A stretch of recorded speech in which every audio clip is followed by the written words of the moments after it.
And now he breathes into dirt and a human being stands up that looks just like his father. And then he reaches into that fullness and that amazing revelation and brings out a woman. That's where you came from, ladies, the fullness of God in the man. Wow. Yeah. Whew. So God didn't make you because the man needed you in a sexual way, in a lustful way. He didn't even make a woman till he saw the fullness of God in the man, so the man is fully equipped to love her like he does. That's where woman came from in the Bible. So I always say if there's a man in a woman's life, it ought to be because of the fullness of God in the man, not because she's hot.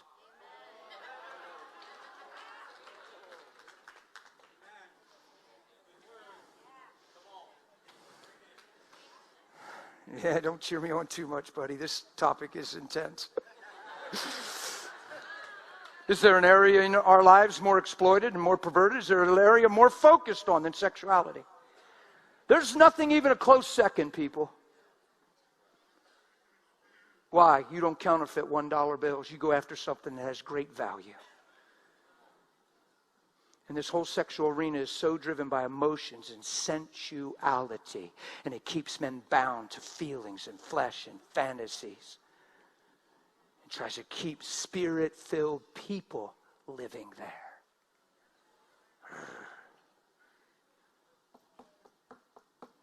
Come out from among them and be ye separate. There's a whole better thing on this side of the 180. Because when you look at the beginning, he says, let us make man in our image. So in the likeness of God, he made man, both male and female. In his own likeness, he made them, both male and... So what's a woman's created value? To serve the man or to be found in God's likeness? You're not here to serve the man. You're here to be like him. And if we all live to be like him, we'll serve one another. The reason she makes man complete is because man has an avenue to love and reproduce now and express and multiply who God made him to be. She doesn't make man complete because he had a deficit without her. He makes man complete because he can manifest and reproduce with her and multiply what he was created to be.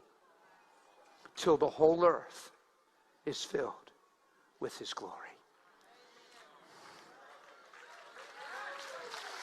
And we've turned it into sexual relations, orgasms, loneliness, need to be loved, need to be held, need to feel special, need to be valued. We've turned it into curves and bust size and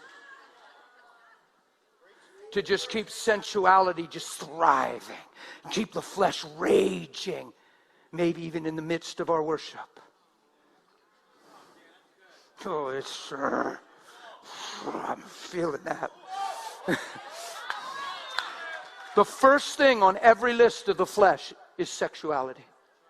I could turn you to Thessalonians. I could turn you to Corinthians, Galatians. Yeah? Ephesians.